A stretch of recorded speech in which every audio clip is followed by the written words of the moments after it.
Abra sua Bíblia no Evangelho de Lucas, no capítulo de número 15. Mudamos. Achou que era Atos, né? Evangelho de Lucas, capítulo de número 15.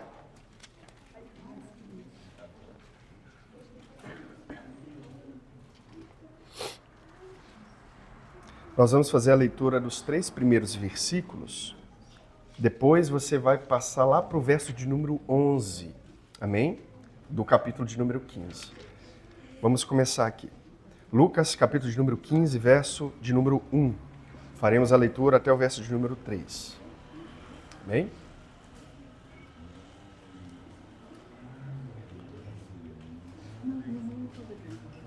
Lucas, capítulo 15, verso 1. O texto diz assim: Aproximavam-se de Jesus todos os publicanos e pecadores para o ouvir. E murmuravam os fariseus e os escribas, dizendo: Este recebe pecadores e come com eles. Então, lhes propôs Jesus esta parábola. Agora você vai lá para o verso de número 11. E o texto continua dizendo: Continuou: Certo homem tinha 2 filhos. O mais moço deles disse ao pai: Pai, dá-me a parte dos bens que me cabe. E ele lhes repartiu os haveres. Passados não muitos dias, o filho mais moço, ajuntando tudo que era seu, partiu para uma terra distante. Lá, dissipou todos os seus bens, vivendo dissolutamente. Depois de ter consumido tudo, sobreveio àquele país uma grande fome, e ele começou a passar necessidade. Então ele foi e se agregou a um dos cidadãos daquela terra, e este o mandou para os seus campos a guardar porcos. Ali, desejava ele fartar-se das alfarrobas que os corpos comiam, mas ninguém lhe dava nada. Então, caindo em si, disse: Quantos trabalhadores de meu pai têm pão com fartura, e eu aqui morro de fome? Levantar-me-ei e irei ter com meu pai. E lhe direi: Pai, pequei contra o céu e diante de ti. Já não sou digno de ser chamado teu filho. Trata-me como um dos teus trabalhadores. E levantando-se, foi para o seu pai. Vinha ele ainda longe, quando seu pai o avistou e, compadecido dele, correndo, o abraçou e beijou. E o filho disse: Pai, pequei contra o céu e diante de ti. Já não sou digno de ser chamado teu filho. O pai, porém, disse aos seus servos: Trazei depressa a melhor roupa, vestiu, pondo-lhe um anel no dedo e sandálias nos pés. Trazei também e matai um novilho cevado. Comamos e regozijemo-nos, porque este meu filho estava morto e reviveu. Estava perdido e foi achado. E começaram a regozijar-se. Ora, o filho mais velho estivera no campo, e quando voltava, ao aproximar-se da casa, ouviu a música e as danças. Chamou um dos criados e perguntou-lhe que era aquilo. E ele informou: Veio teu irmão, e teu pai mandou matar o novilho cevado, porque o recuperou com saúde. Ele se indignou e não queria entrar. Saindo, porém, o pai procurava conciliá-lo.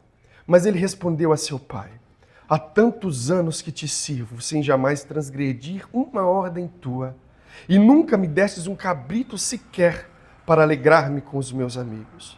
Vindo, porém, este teu filho, que desperdiçou os teus bens com meretrizes, tu mandastes matar para ele o novilho cevado. Então lhe respondeu o pai: Meu filho, tu sempre estás comigo, tudo que é meu é teu. Entretanto, era preciso que nos regozijássemos e nos alegrássemos, porque esse teu irmão estava morto e reviveu, estava perdido e foi achado. Feche seus olhos, meus irmãos. Oremos ao Senhor. Pai, nós clamamos ao Senhor mais uma vez, ó Deus. A tua graça e a tua misericórdia sobre nós nos cubra com o teu amor fraternal, Senhor. Não nos lance para fora de ti, mas livre-nos, ó Deus, de todo empecilho. tire de nós, ó Deus, os tampões dos ouvidos, as escamas dos olhos. Deus, faça um milagre nessa manhã mais uma vez conosco e fale poderosamente aos nossos corações, porque nós queremos ouvir somente a Tua voz. Portanto, ajuda-nos em nome de Jesus. Amém. Podem se assentar, meus irmãos. Obrigado. Meus irmãos, como é notório da parte de alguns, nós temos o costume aqui na Igreja Redenção, a você que nos visita, seja muito bem-vindo, bem-vinda. Nós temos o costume de expor versículo por versículo dos livros bíblicos. Mas, como o Eliezer anotou aqui, falou, opa, não é Atos não, é Lucas mesmo? Sim, meus irmãos, hoje nós vamos fazer uma pausa na série de ministrações do livro de Atos dos Apóstolos e vamos adentrar neste texto do Evangelho de Lucas. E eu vou propor aos irmãos uma minissérie a respeito do que é o Evangelho. Portanto, a nova série, ou minissérie, vamos dizer assim, é intitulada com Evangelho. E este tema é um subtema, eu denominei como Entendendo o Evangelho. Essa passagem é uma passagem clássica que eu acredito que você já ouviu dezenas e dezenas de vezes, né? Mas eu gostaria de trazer uma nova perspectiva e acrescentar aos irmãos informações, ou melhor dizendo, um evangelho talvez mais profundo do que você ouvira durante todos esses longos períodos de cristianismo na qual você possa ter vivido. Então, o primeiro ponto, em caráter de introdução, é que a maioria das pessoas vão chamar essa parábola de parábola do filho pródigo, no singular. Isso é um erro. Às vezes a sua Bíblia está com esse texto em cima, né? Um título em cima desse texto, mas isso é um erro. O exegeta que traduziu as Escrituras provavelmente colocou esse trechinho, esse título. Mas o próprio Cristo não chama assim. Muito pelo contrário, Jesus vai dizer, diz um homem que tinha 2 filhos. Esse é o texto, é o título que Jesus dá, a parábola que ele mesmo vai contar. Por que isso é importante observar? Porque se a gente frisar o texto, já com esse pressuposto de que a parábola se refere ao filho mais novo, que sai e abandona tudo, nós vamos fracionar essa parábola e nós não vamos chegar ao entendimento que Jesus quis que os seus ouvintes originais percebessem. Nós não podemos nos concentrar exclusivamente no filho mais novo, nem no filho mais velho, mas em todo o seu contexto. A passagem que o pai se refere aqui é muito importante também. E eu gostaria de, através dessa parábola, ensinar para os irmãos o que é, de fato, o Evangelho. O que eu tenho percebido e que a igreja vem vivendo e vivenciando, não só a Igreja Redenção, de maneira singular, mas as igrejas cristãs como num todo, é que ou ela não entendeu de fato o Evangelho, ou ela tem se esquecido no decorrer do tempo do Evangelho. Portanto, a proposta é fazer com que você se lembre do Evangelho, se você esqueceu. Ou que você entenda o Evangelho se você de fato nunca entendeu. Afinal de contas, o que é o Evangelho? Nós não podemos ficar só na pessoa do filho mais novo, porque isso poderia gerar alguns sentimentos, e a intenção de Jesus não é gerar um sentimentalismo no seu coração, mas te ofender. Sim. Jesus quis ofender os ouvintes originais, na qual ele está se referindo aqui. As categorias normais que nós temos que entender de Deus, elas são completamente derrubadas a partir dessa parábola. Essa parábola nos ensina que tudo que nós aprendemos como se aproximar de Deus, está completamente errado. Completamente errado. Talvez você aprendeu errado a como se aproximar de Deus. Existem 2 tentativas de aproximação de Deus. E Jesus nos ensina que ambas estão erradas. Existem 2 maneiras de você estar espiritualmente perdido e não somente um caminho para se voltar para casa. Muitas pessoas estão perdidas dentro de casa. Existem outras pessoas que estão perdidas fora de casa. Portanto, existem dois meios possíveis de se estar perdido. Mas só existe um caminho de retorno. Não existe vários caminhos que nos levam a Deus, como dizem várias religiões por aí, e a filosofia natural, talvez. Mas existe somente um caminho de retorno, não vários caminhos. Os primeiros 3 versículos que nós lemos, do capítulo de número 15, nos mostram que existiam 2 tipos de pessoa ouvindo a Jesus. Os coletores de impostos e pecadores, e os fariseus e os religiosos. E eles representam as 2 figuras dessa parábola. Os coletores de impostos e pecadores representam o filho mais novo. E esse filho mais novo joga fora toda a moralidade, toda a tradição, e não fazem nada de que os seus pais gostariam que eles fizessem. E os fariseus e os religiosos representam nessa parábola o filho mais velho. Ou seja, eles ficam em casa. Eram super religiosos e tradicionais, eram completamente morais. É interessante observar que em todo o ministério de Jesus, esses 2 personagens são sempre lembrados. Nós temos, por exemplo, o fariseu e o publicano. Nós temos o fariseu e a mulher que ungiu os pés de Jesus. Nós temos, por exemplo, a figura de Zaqueu, que é aquele que está do lado politicamente oposto ao lado de Israel. Nós temos essas figuras. Nós temos a figura da mulher que é excluída de maneira racial, a mulher samaritana. Sempre Jesus tem colocado esse peso, e as histórias mostram isso. Há sempre 2 lados, um lado fragilizado e um lado religioso. As pessoas excluídas, elas são tecnicamente atraídas por Jesus, enquanto as pessoas religiosas, morais, são repelidas. Quando Jesus fala, quando Jesus serve, elas são muito ofendidas, como é o texto que nós lemos nesses 3 primeiros versículos. Mas quando o evangelho ele é pregado com clareza, as pessoas imorais, elas são atraídas por Jesus. E as pessoas conservadoras, morais, tradicionais, elas são terrivelmente ofendidas por Jesus. Isso levanta uma questão muito importante, tanto no ministério de Jesus quanto no nosso ministério, como Igreja do Senhor.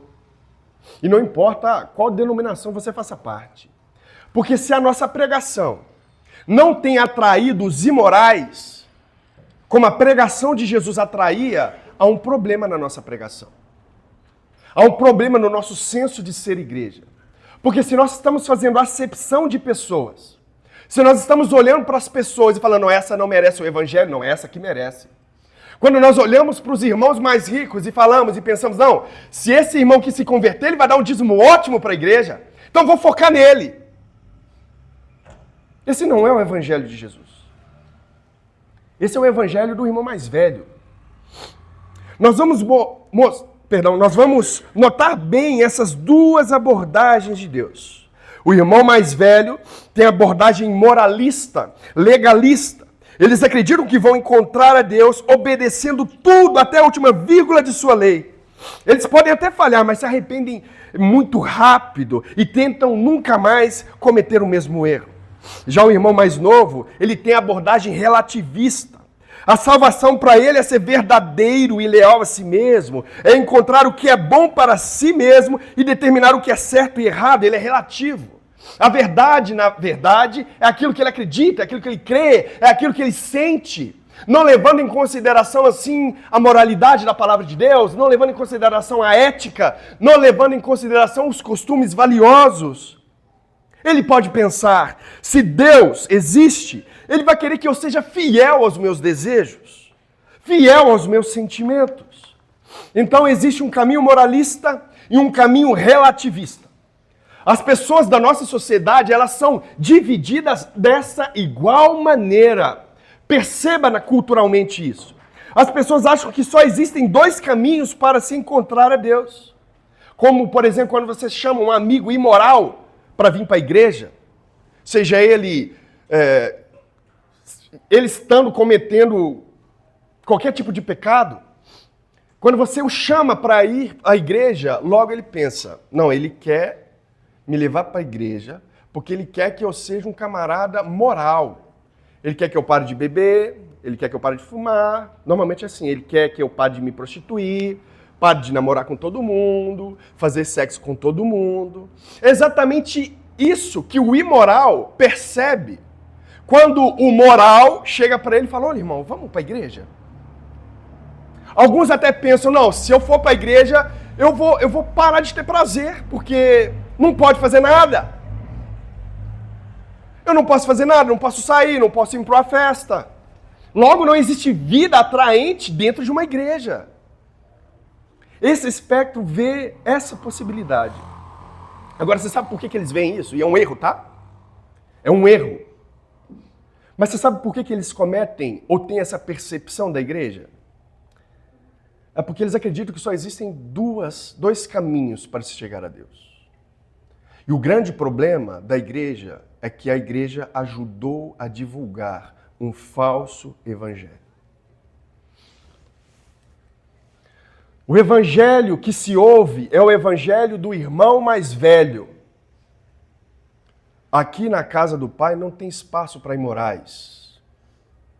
Esse não é o evangelho de nosso Senhor Jesus Cristo. A abordagem moralista diz que as pessoas boas estão dentro e as pessoas más estão fora. A primeira abordagem. A segunda abordagem, que é a relativista, que é a vida imoral do filho mais novo, diz: as pessoas de mente aberta estão dentro e as pessoas de mente fechada, preconceituosas, estão fora. Essa é a abordagem do filho mais novo, aquele que quer curtir a vida doidado. Agora, você sabe o que machucou os ouvintes de Jesus? Aqui estão dois irmãos, aparentemente. O irmão bonzinho e o irmão malvado.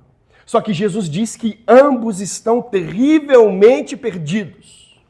A diferença é que um está perdido dentro de casa e o outro está perdido fora de casa.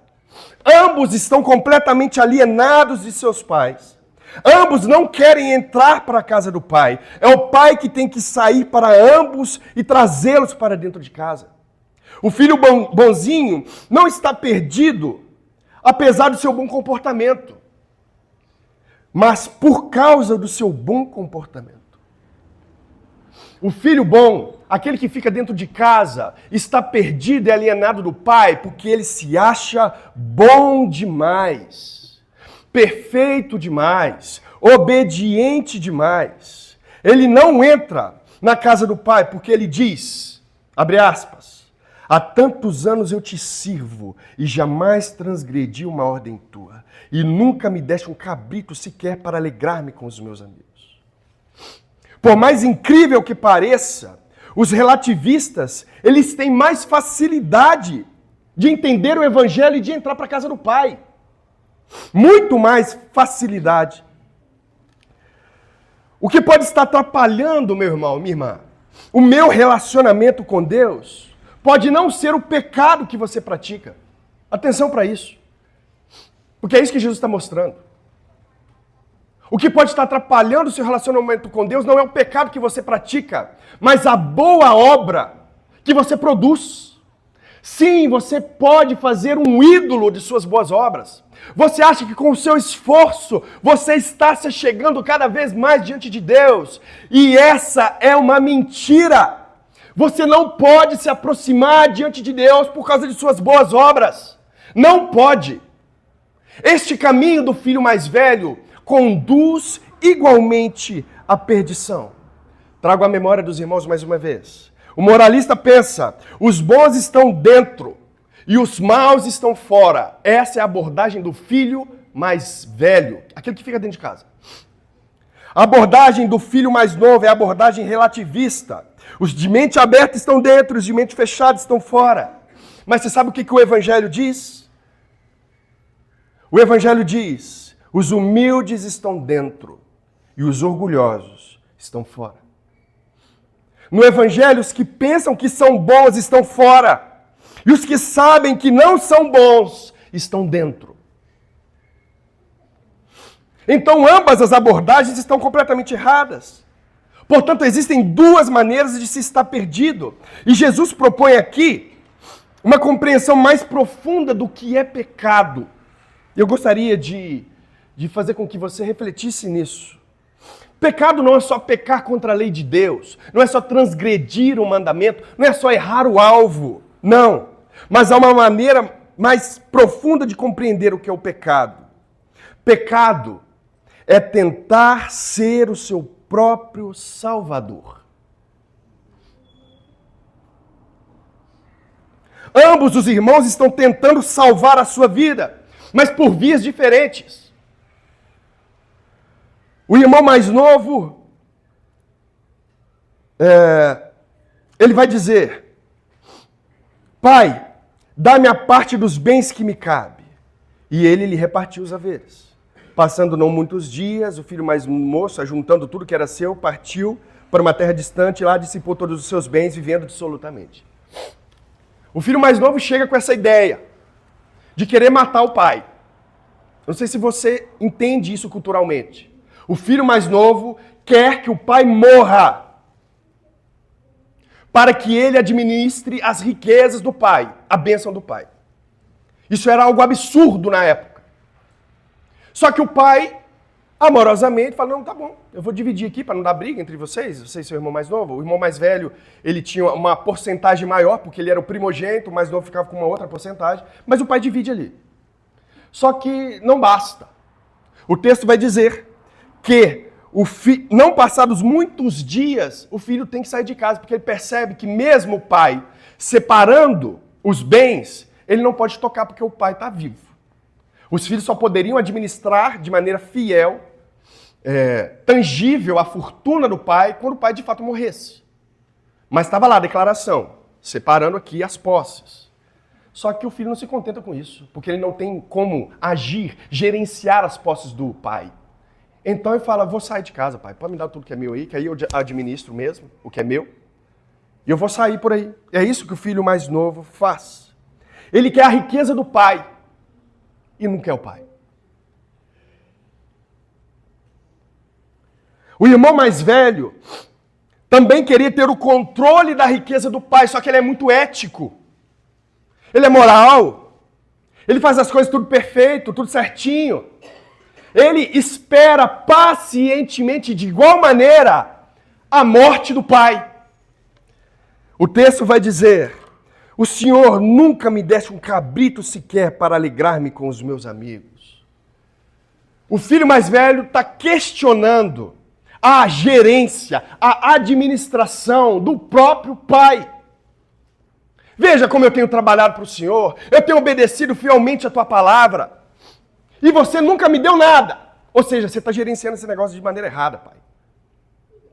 A verdade é que eu quero que o Senhor morra também. Só que como eu sou ético, como eu sou moral, como eu sigo a lei de Deus, eu vou esperar o Senhor morrer para depois eu pegar o que é meu e assim administrar como eu gostaria que fosse. Existem duas maneiras de você tentar controlar a própria vida e controlar a Deus. A primeira dela é quebrar todas as regras. É isso que o filho mais novo faz. Ele quebra todas as regras. A cultura não permitiria aquele ato, mas ele não está nem aí. Ele não está nem aí para o que vão falar a respeito dele. Ele não está nem aí, ele quer curtir, ele quebra todas as regras. E a segunda maneira é obedecer todas as regras. Olha que contradição. Existem duas maneiras de controlar a própria vida e a Deus. A primeira quebrando todas as regras e a outra obedecendo todas as regras. Que é isso que nós vemos no perfil do filho mais velho. É claro que se você é salvo pelo Evangelho, você vai querer obedecer os mandamentos de Deus. É inevitável que isso não aconteça. Mas está perdido, meu irmão. Como o filho mais velho é muito, mas é muito mais perigoso. Por isso, essa palavra pode se encaixar com você. Você que é bonzinho demais, você que é perfeitinho demais, você que segue as regras à risca. Porque o irmão mais novo, ele sabia que ele estava perdido, ele fez tudo errado. Ele quebrou todas as regras, ele sabia que a condição na qual ele se encontrava era uma condição de perdição. Aí ele, tem uma ideia, voltarei para a casa do meu pai, porque lá os trabalhadores, ele sabe que ele fez. O que ele fez não foi lá muito agradável. Mas o irmão mais velho não sabe que ele está perdido. Os irmãos que acreditam que receberão as bênçãos de Deus porque são bonzinhos, não entenderam o Evangelho. Se você sabe que está doente, você vai procurar um médico, um remédio, está causando dor, você está sentindo alguma coisa. Mas as pessoas que estão assintomáticas, não sentem dores, elas não sabem que estão doentes. E aí se encontra um perigo, porque ela pode morrer de um dia para o outro, de uma hora para outra, de um minuto para o outro, sem saber que está terrivelmente enfermo. Todas as igrejas, elas têm ou terão o irmão mais velho dentro delas. Todas as igrejas terão. Não há uma mudança real dentro do coração do irmão mais velho. Não há uma transformação. E dentro de nós, pode existir tipicamente esses dois irmãos, tá? Pode existir. Eu gostaria que você sondasse seu coração agora. E veja, talvez você está aqui, na igreja, mas você estava querendo mesmo estar com as prostitutas, como o irmão mais novo. Você está aqui na casa do Pai, só que a sua mente, o seu coração, a sua alma está lá. Isso é o quê? Isso é o irmão mais novo dentro de nós. Eu estou aqui, mas nossa, meu coração está doidinho para estar lá fora. Você pode ter também a característica do irmão mais velho, você está aqui dentro da igreja, mas você olha para o lado e vê o irmão que na qual você não gostaria que ele estivesse aqui. Ah, não, aquele irmão ali está na igreja. Poxa vida, aquele irmão é tão pecador. Nossa, aquele irmão é muito imoral. Não, o lugar dele não é aqui não, junto da reunião dos santos. O lugar dele não é aqui, definitivamente. Todas as igrejas têm esses dois tipos de irmãos. E dentro de cada um de nós pode ter esses dois tipos de irmãos. Um em níveis mais altos, outros baixos. Mas, de fato, essas percepções, esses julgamentos, esses juízos passam no nosso coração, costumeiramente. Mas vamos lá. Vamos examinar os nossos corações. Quais são os traços do irmão mais velho? Para que a gente possa refletir e tirar esse irmão mais velho de dentro de nossos corações. Primeiro traço. Quando a vida não funciona como ele acha que deveria funcionar, ele briga com o pai e torna-se irado. Não apenas infeliz, mas terrivelmente irado. O irmão mais velho, a primeira característica de ser irmão mais velho, é não aceitar o que Deus, o Pai, faz. O irmão mais velho não aceita as coisas que o Pai faz. Isso quer dizer que o Evangelho ele pode estar na sua cabeça, meu irmão. Mas ele nunca desceu ao seu coração. Porque todas as vezes que as coisas saem do seu controle, você fica irado com quem? Com quem controla. A primeira característica do irmão mais velho é não aceitar a administração que o pai está dando. Eu me iro porque isso não deveria ter acontecido, pai. Porque essa riqueza está saindo do meu bolso, porque você já repartiu tudo. Você está tirando dinheiro do meu bolso e está dando para esse filho de novo, imoral. Eu não aceito a sua administração. Eu estou ficando mais pobre, pai. E olha, eu trabalho pra caramba, eu te sirvo. Não é justo o senhor tirar a minha herança e passar para ele de novo. Não é justo, pai. A primeira característica de ser um irmão mais velho é não aceitar a administração das bênçãos de Deus. Você pode acreditar que Deus te deve até uma vida melhor, afinal de contas você é tão bonzinho, você trabalha tanto para o Pai, ou talvez você pode até pensar que não está vivendo uma vida boa, que você gostaria de viver, porque você é ruim, você percebe que você não é tão moralmente enquadrado, encaixotado na religião tradicional. Talvez você pense que as coisas não estão dando certo na sua vida, é porque você não é muito bom como gostaria que fosse. Mentira do diabo. Não acredite nisso, meu irmão. O nosso Deus, Ele governa as coisas. Ele guia os passos do teu povo, frisando a edificação da imagem do seu Filho em nós. O nosso Deus continua tendo controle de todas as coisas, gostando você da administração dele ou não. Gostando você do que ele está fazendo ou não, você estando sofrendo ou não, doente ou saudável, rico ou pobre, não interessa a situação sentimental na qual você se encontra, o Pai nunca vai deixar a administração dele por sua conta. Você sabe por quê, meu irmão? Porque se ele fizer isso, você vai para o quinto dos infernos. Romanos. Paulo diz que Deus entregou os homens às suas próprias paixões. Você sabe qual que é o pior castigo de Deus? É deixar você seguir as suas próprias paixões. Não queira estar alienado de Deus, meu irmão, porque isso é terrível e te conduzirá à eternidade no inferno. Deixa Deus guiar os seus passos. Deus, mas está doendo, mas tenha paciência. Deixa Deus guiar. Deus, mas eu estou pobre, tenha paciência. Deus, mas eu estou com a doença no corpo, tenha paciência. Deixa Deus guiar os seus passos. Jesus, ele viveu uma vida muito melhor que a sua, do que a minha. E ele sofreu, sofreu e sofreu. Por que nós achamos que nós devemos ter uma vida farta, uma vida plena aqui nesse mundo pecaminoso? Se nós nem igual a Jesus somos. O que acha? Por que o seu coração clama por isso, se nem o Cristo, o perfeito de Deus, o santo, sofreu o que sofreu? Por que você acha que você não pode sofrer? Isso é um problema de graça, um problema de evangelho. Porque se eu sou salvo pelas minhas boas obras, meu irmão, eu teria direito com Deus. É esse o pensamento do irmão mais velho. O irmão mais velho obedece tudo. Então é Deus que me deve. Não há graça aqui. E o evangelho não é isso. O irmão mais velho está se impondo a Deus. Eu tenho direitos, Deus. Eu faço tudo bonzinho. É obrigação sua me abençoar. Mas se foi pela graça que de fato nós fomos salvos, meu irmão, Deus, ele pode exigir tudo de mim. Ele pode exigir a sua riqueza. Ele pode exigir a sua saúde. Ele pode exigir absolutamente tudo. Porque você vai sempre se encontrar em um estado de devedor.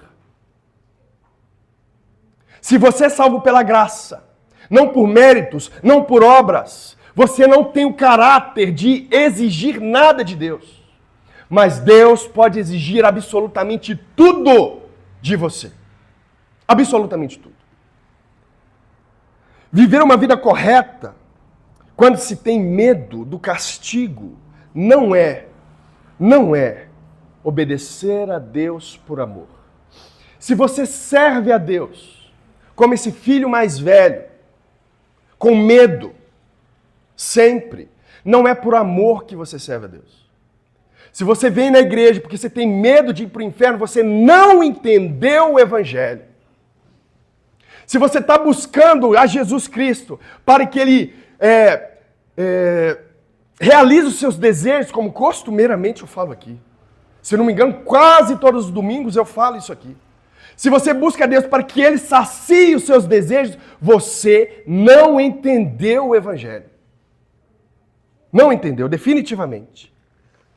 Não se obedece a Deus pelo medo, mas se obedece em retribuição ao seu amor sacrificial. Um segundo ponto do irmão mais velho, só no seu coração aí. O irmão mais velho vive uma obediência mecânica sem alegria. Ele diz, trabalho como um escravo. Não há alegria no serviço ao Pai.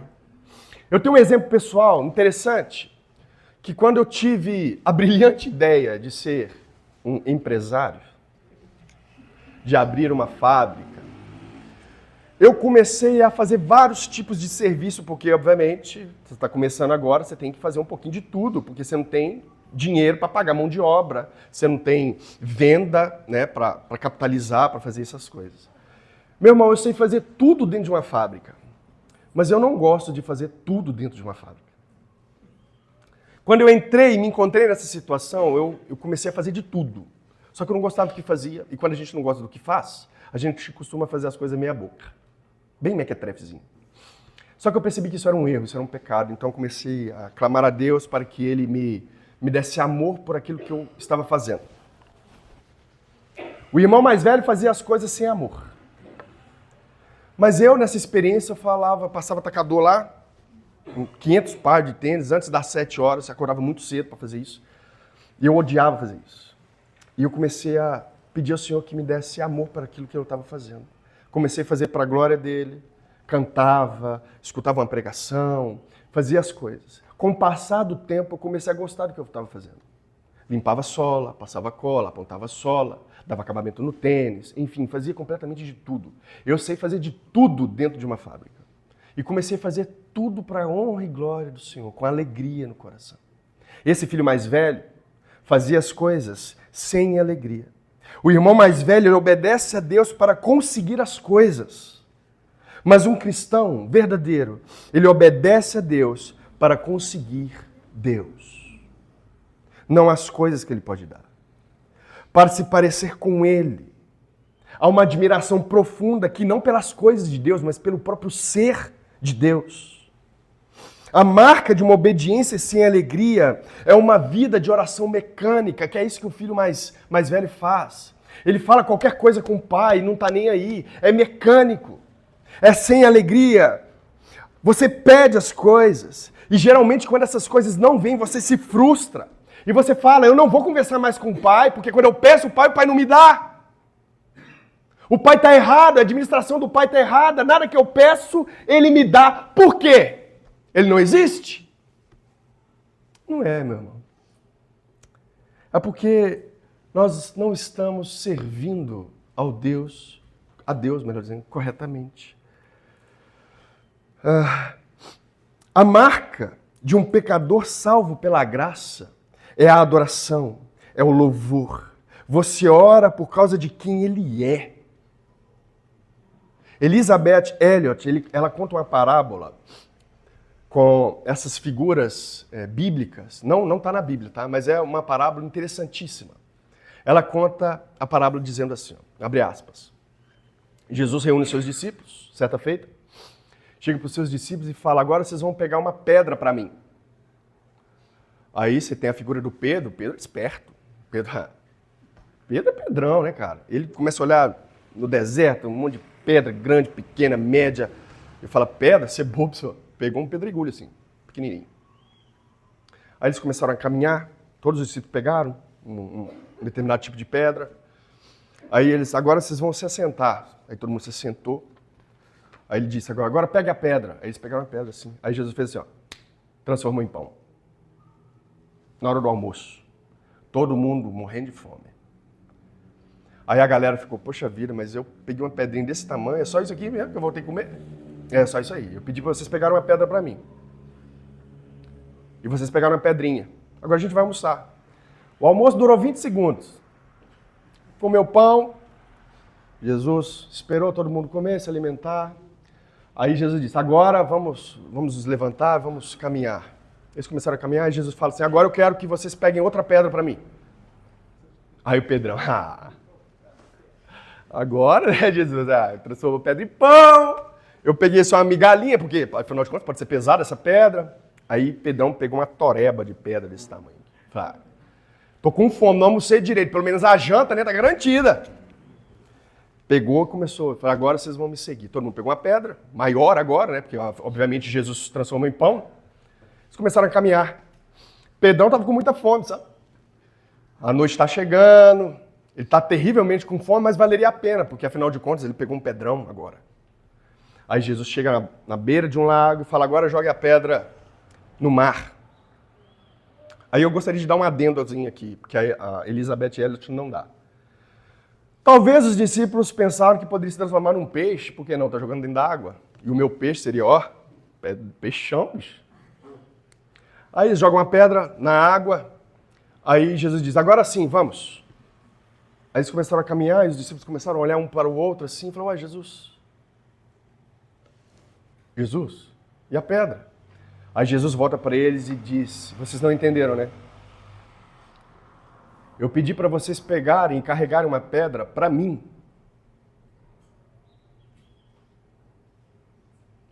Por que você está carregando a pedra para você? Você deveria estar carregando a pedra para mim, porque eu disse, pegue uma pedra para mim. Só que quando Pedro olha para a pedra, ele diz, não vou carregar uma pedra grande não, para Jesus não. Eu vou carregar para mim. Pega uma pedra desse tamanho. Ele não entendeu. Pegue outra pedra para mim. Não, agora, Jesus, eu vou pegar uma pedra maior. Ele está pegando de novo a pedra para ele. Deixa eu te falar uma coisa, meu irmão. Jesus pediu para você carregar a pedra para ele. Não é para você. Lembre-se, somos peregrinos. O seu descanso eterno não se dará aqui. A sua alegria eterna não se dará aqui, nesse espaço, nesse tempo. Mas no futuro. Carregue a pedra para Jesus, meu irmão. O segundo ponto, portanto, do irmão mais velho é ter uma obediência mecânica e sem alegria. Terceiro ponto. O irmão mais velho tem um desdém terrível do irmão mais novo.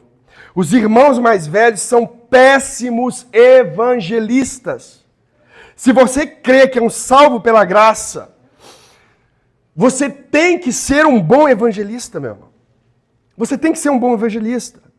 Aquele que não é um bom evangelista é porque não entendeu que foi salvo pela graça. Porque ele faz acepção de pessoas. Ele vai evangelizar aquele que lhe agrada mais, aquele amigo que a conversa soa mais agradável. Ele não vai evangelizar qualquer pessoa. Os irmãos mais velhos, eles são péssimos evangelistas. Você sabe por quê? Porque eles se julgam superiores aos demais. Uma das principais características de um bom evangelista é a sua humildade. Por quê? Porque ele sabe que de igual maneira ele foi salvo, não por causa de suas boas obras, mas por causa da graça de Jesus Cristo. O bom evangelista não olha para o outro de cima para baixo, mas olha aqui, em pé de igualdade. E o evangelho ajuda a olhar qualquer pessoa com honra, respeito e compaixão. Então ele vai olhar para o camarada que é do candomblé da mesma maneira que ele vai olhar para um irmão crente. Ele vai olhar para um irmão espírita da mesma maneira que um irmão crente. Ele vai olhar para uma pessoa que serve ao diabo no satanismo da mesma maneira, porque ele sabe que ele não é superior, pois ele foi salvo pela graça. Aí eu te faço uma pergunta, meu irmão. Você realmente crê no Evangelho? Você realmente sabe o que é o Evangelho? O irmão mais velho, ele não consegue perdoar o irmão mais novo. O pai perdoa o irmão mais novo, mas o irmão mais velho, não. O irmão mais velho chega para o pai e diz, esse teu filho, nem chama de irmão, esse teu filho aí, gastou tudo com meretrizes, com prostitutas. Gastou tudo. Agora, por quê? Por que que o irmão mais velho tem dificuldade de perdoar, meu irmão? Porque, primeiro, ele se julga superior. E, segundo lugar, porque ele não quer gastar o dinheiro dele. Ele não quer gastar o dinheiro dele. A herança é dele. E ele não vai dividir essa herança de novo. Ele não vai. O pai está administrando muito mal as riquezas. A herança foi repartida mais uma vez. O irmão mais velho não quer gastar dinheiro com o irmão mais novo. E eu chego e falo para alguns irmãos aqui, pague a conta dos seus irmãos, porque o dinheiro que você está administrando não é seu. O irmão mais velho não quer pagar a conta. Ele não quer repartir de novo. Caminho para a conclusão, meu irmão. Os homens, eles procuram dois caminhos, o caminho relativista e o caminho moralista. O evangelho é uma coisa completamente diferente. O mundo entende que só existem esses dois caminhos. Muitos irmãos cristãos entendem que só existem esses dois caminhos. Mas não é verdadeiro. Existe só um caminho para voltar. Existem duas formas de se perder, mas um caminho só para voltar. E esse caminho é monergista. É o pai que sai e vai ao seu encontro. Sabe o que Deus fez com você hoje, meu irmão? Você que nos visita, mais uma vez, seja muito bem-vindo. Não existe acasos. Deus te trouxe aqui. O pai, ele veio ao seu encontro. Ele fala, filho, entra. O irmão mais novo, o imoral, o louco, ele tem facilidade, ele percebe o amor e a compaixão do pai. Ele fala, pai, mas eu não sou digno de ser chamado seu filho, pai. O pai não está nem aí. O pai pega o anel, manda o servo buscar o anel e as sandálias. Não importa. Eu te vejo digno. Você é digno. E ele entra. Mas o irmão mais velho, ele não entra. Ele se vê superior demais. E o pai vai lá e fala, filho, entra. Esse seu irmão estava morto. Tudo que eu tenho continua sendo teu. A herança é tua. Mas vamos festejar. Filho, entra. Sabe quem é esse filho mais velho? Esse filho mais velho representa os fariseus e os religiosos, como eu já disse. Esses fariseus e religiosos, saduceus e muitos outros escribas, enfim, são eles que mataram Jesus. E sabe o que Jesus está dizendo para aqueles que vão matá-lo? Filho, entra. Não seja rebelde, filho, entra. Meu irmão, é Deus que te chama de volta. Só existe um caminho e uma forma. É Deus chegando para você e dizendo, filho, entra. Glória a Deus. Aí talvez você pense, nossa, mas minha vida é tão miserável. Eu fiz tanta coisa errada na minha vida. Poxa vida. Eu não sou digno de entrar na casa do Pai de novo. Meu irmão, você é digno não por causa de seus esforços, mas por causa do irmão mais velho, perfeito. O nosso Senhor Jesus Cristo, o irmão mais velho tinha que ter a perspectiva do Cristo, do verdadeiro irmão mais velho, do primogênito. Mas o irmão mais velho, aqui caracterizado pelos fariseus e líderes, não compreenderam o evangelho, eles não foram atrás do irmão mais novo, era a responsabilidade deles, eles deveriam dizer, pai, eu vou pegar minha parte da herança, e eu vou gastar, e eu vou ir lá buscar o nosso irmão, e eu vou voltar e vou trazer ele para dentro da casa do pai.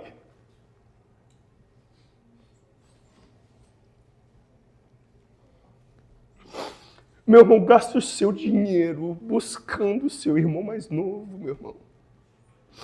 Se esforce em buscar o seu irmão. Mas ainda que você fale nisso, o nosso Deus, o nosso irmão mais velho, ele não falhou. Ele se despiu de toda a sua riqueza, de toda a sua glória, se tornou um homem, se humilhou, se tornou pobre. Ele largou tudo para a casa do pai e disse, pai, eu vou lá. Eu vou buscar esse irmão mais novo. Ele veio para as ovelhas perdidas, ou seja, eu e você. E ele tirou de sua roupa as vestes brancas e nos vestiu. Na cruz ele morreu completamente nu para que eu e você tivéssemos as vestes dele. Ele abriu mão de toda a glória e de toda a sua riqueza para que no seu dedo houvesse um anel de herdeiro, mais uma vez.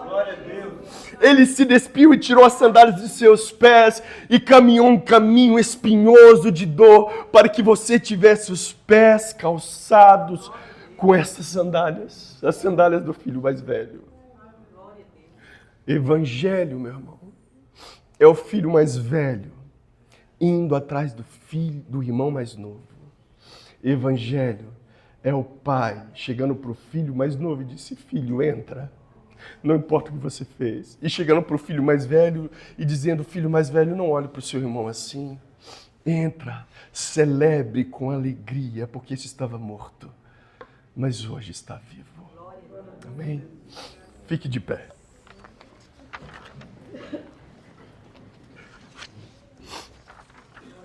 Entendendo o Evangelho.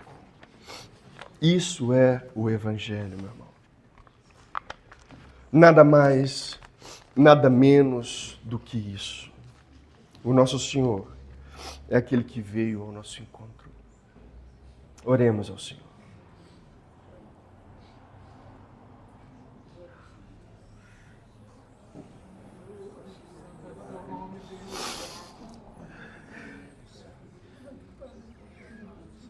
Meu Pai, Às vezes nós buscamos ao Senhor porque nós queremos tomar aquilo que é seu. Nós queremos a herança, é o dinheiro, são as posses, o mundo caminha para este fim. Nós não queremos o Senhor, nós queremos que o Senhor morra. Nós achamos que o Senhor está administrando esse negócio muito mal. E nós somos enganados pelo diabo, conforme fora no início. Nós queremos ser como Deus, nós queremos tomar o teu lugar, nós queremos assentar num trono e governar todas as coisas. Tenha misericórdia de nós, ó Deus. Converta os nossos corações ao Senhor. Ajuda-nos, ó Deus, porque nós não somos melhores do que ninguém aqui. Oh Deus, tenha misericórdia de nós e nos convença, nos converta ao Senhor de todo o coração. Nos acolha na tua casa mais uma vez, Senhor. Nos acolha dentro de ti mais uma vez. Afinal de contas, os nossos nomes estão gravados na palma de tuas mãos. Glória ao teu nome, porque o Senhor veio ao encontro da ovelha perdida e nós sempre nos perdemos, ó Deus. E o Senhor tem sempre nos tirado de buracos cada vez mais profundos.